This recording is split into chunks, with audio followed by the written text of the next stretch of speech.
Hello, everyone, and welcome to, I believe this is going to be episode 13 of Amorous. My name is Captain Sheldon, and I will be your host today. And last time, we were on our first date and had our meeting with Dustin the Lion from Club Amorous, and turns out that Dustin is into some very interesting stuff, and every single time we've met with him so far, he has not only tried to, not only just tried to get to the fun parts of a relationship, if you know what I mean, but he's also been very adamant about what he wants to do to the character. And at the same time, his ex has been kind of prowling around and just ruining it every single time we've done anything. First time it was with a text, and then it was him showing up at the apartment and all kinds of other stuff. So let's see how it goes this time.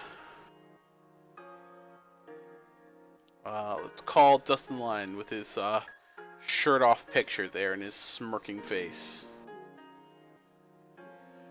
Alright, I told myself it had been long enough since the last date, regardless of how true that really was. Ring, click. Hey, Sheldon. Sorry, was a little busy. It didn't take much for me to realize what was keeping him busy when I heard Veroth's voice over the phone. Hat, your toy dust? Alright, at your toy dust? Even just hearing his voice was enough to set me on edge. Dustin snarled back, and swiftly the call became little more than muffled shouts and doors being slammed. After a moment, I heard the phone being lifted again, and Dustin's voice. Sorry about that. Var's being worse than usual about all this. At this point, I think I seriously need a vacation. Thinking you might want to come along too.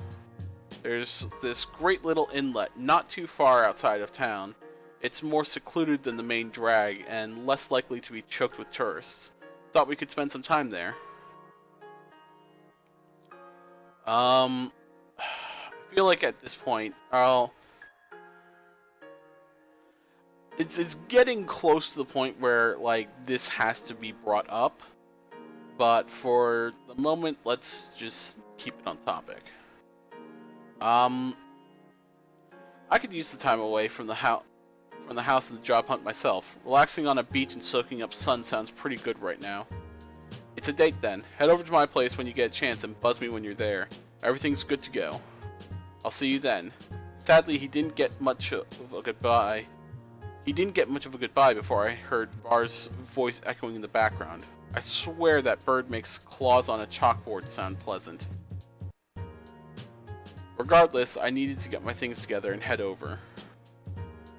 A quick side trip later, and I headed out of the suburbs and into the city. True, half of the city was a beach, but if Dustin knew a place that was more secluded, that would certainly be a treat. The parking lot below Dustin's apartment complex was packed solid with cars. It'd be impossible to figure out which one was his. Fortunately, Dustin strolled out of the elevator and waved me down. Hey Sheldon, glad you could make it. He walked up to me and gave me a brief hug, a smile beaming on his face. It's good to see you again. I'm really looking forward to relaxing and getting to know you a little better.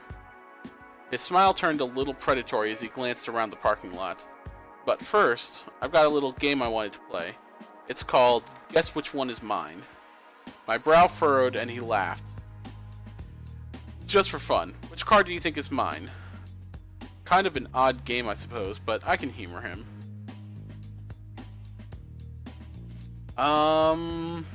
Let's see. Let's see. What are we going to pick here? Da da da da da da da da da da da da da da da. Part of me feels like, well, he said he's on a budget. You know, he's in law school and he works at a coffee shop. So all that makes for not too much money, which makes me want to tend towards like pickup or commuter car. So I'm gonna say commuter car. Overshadowed by a massive SUV was a smaller commuter car. It was a deep navy blue, and while it didn't stand out, it looked very comfortable and zippy. I think that's his car. Possibly that one? Cheap and sensible, huh? Ha! Can't blame you, I suppose. But nope, that's not it. There's my baby, right there. He motioned to a pickup truck in the back. Oh, I was close. He motioned to a pickup truck in the back of the lot. It was powder blue and looked like it had seen better days. Not quite what I was expecting. Huh, would have never guessed. And that's why we're getting to know each other better, kid. That pickup means the world to me. It was my first car and the first real thing I had that I could call my own. That truck let me be independent for once, helped me to make my own way. It's full of memories. He must really like that pickup, considering the amount of work he's likely put into it. Still, it wasn't rickety or anything, just well-loved and long-lived. Toss your stuff in the back, kid. We should get going. It's a bit of a drive out to the beach. I nodded and set my bag in the bed of the truck. I noticed he'd already loaded in a couple of folding chairs and a cooler as well as his own things. A black Speedo peeked out of the rucksack he tossed next to the cooler. Hop in, kid. The heavy doors of the truck slammed shut as the engine reluctantly revved to life. After a moment's hesitation, a cough of the engine, the truck lurched to life and we were on our way. Despite a questionable roaring start, the truck's ride was remarkably smooth. Dustin and I chatted about the little things, weather and the like, before settled into a more serious tone. I want to thank you for giving me a reason to get Var out the door quickly. I think I need this getaway badly. I know you dated that guy, but he gets on my nerves. I'm surprised he doesn't drive you crazy more often. Saying it's complicated would be an understatement.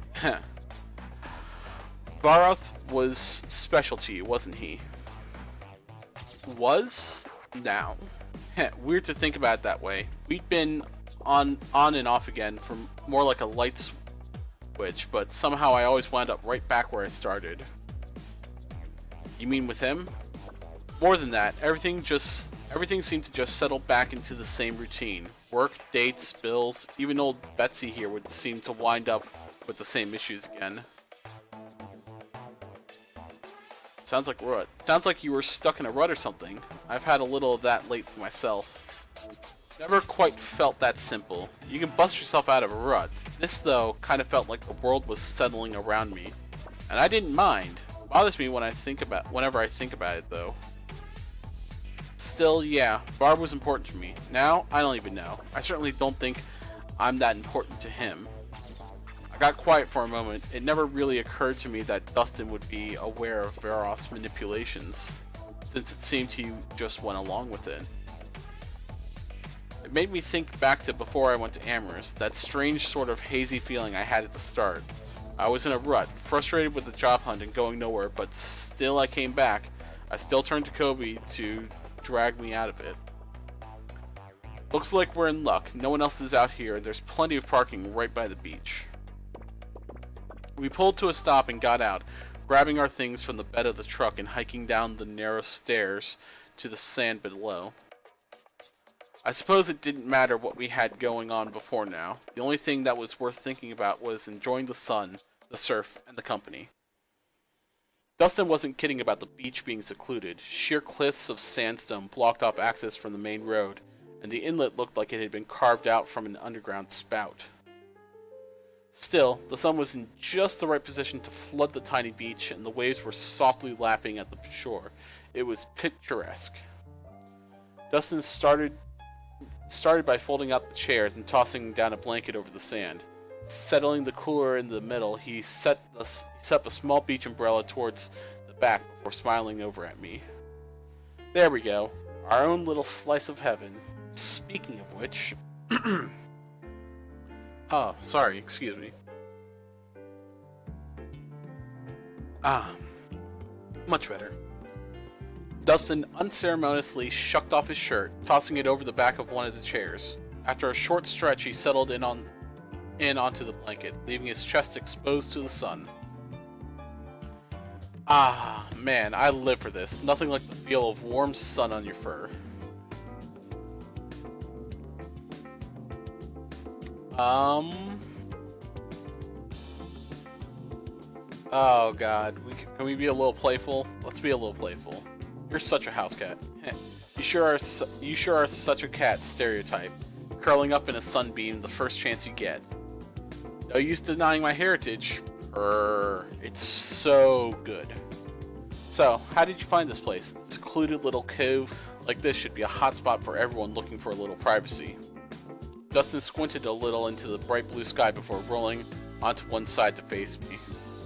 It was early on with Var, back when he just wanted to get away from everything. I was his major form of escape at the time. Escape from what? Seems like he was perfectly happy with where he was when I talked to him.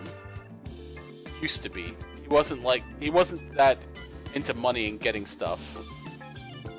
I figure it was just his teenage rebellious phase spilling over. One day he shows up at my place in the middle of the night with a beach towel and a cooler of beer. Said his dad tried to set him up with someone from work for a date or something. So we hopped into my truck and just drove. He tossed back a couple of beers and snuggled up to me. When we passed near here, he saw the moonlight off the waves and said we should stop. And, well, obviously we did. Stayed out until 1 a.m. just listening to the waves and drinking. We both didn't want to risk driving back, so we just slept on the beach and drove home after sunrise. Man, his dad was pissed. Doesn't sound like the Var I saw. It doesn't sound like him at all. That doesn't sound at all like the arrogant parrot I met at your place. People change. I see it enough at work. I should have seen it at home too. Am I always going to be competing with that memory? Getting kind of heavy for a relaxing beach trip, aren't you, kid? He keeps coming up, regardless. To be honest, I think we're both competing with that memory. Me seeing what Var is now, and you coming in at the end of the train wreck that was.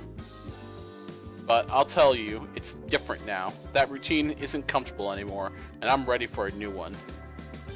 The waves washed away everything else for the moment. I knew my uncertainty was going to linger, knowing just how far back Var went. I couldn't help but remember his taunts. He'll dump you by the curb. For the moment, no matter what either of us went through, he was willing to share this. Laying in the sun, near the surf, he wanted to take the time to be here with me. That's worth something. You got quiet there for a second, kid. Something on your mind? Part of me wanted to talk to him about all this, but at the same time, seeing that handsome lion looking up at me, I didn't want to ruin the moment. No, nothing important. Just kind of lost in the moment. I know something that'll pull you back to the present. To my surprise, Dustin stood up from his blanket and moved over next to me. His paw ran softly along my shoulder and down the back of my neck as he leaned in close. Gently, his lips brushed my own as he pulled me towards him for a long, luxurious kiss.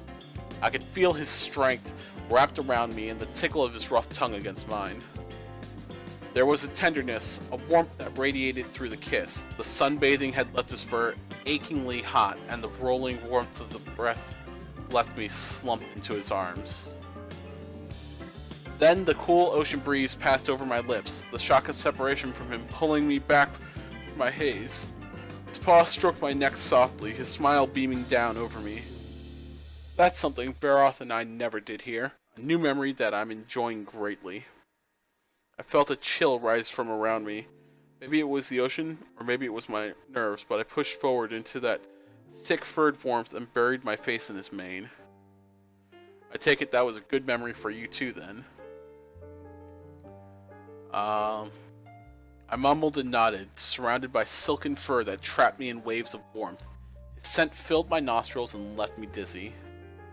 He continued to stroke my head and neck, softly stretching out to catch a few sunbeams more. Dustin snuggled up next to me, watching the waves roll down along the shore and keeping an arm around my shoulders. It was a vastly different date and a different Dustin than I had first met. I felt more comfortable with him, less like I was just another one-night stand. We stayed out until just before sunset, the chill eventually getting too much for me and Dustin to bear. We should get going. It's only going to get colder at this point.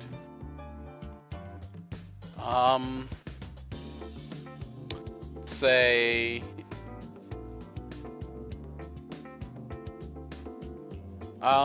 Yeah. Why'd you have to put your shirt back on? Ha! Because despite my furry hide, I was getting a chill. Though I know you feel cheated at not getting to stare at my chest anymore. I promise this won't be the last time we come here, and next time maybe I won't have work in the morning.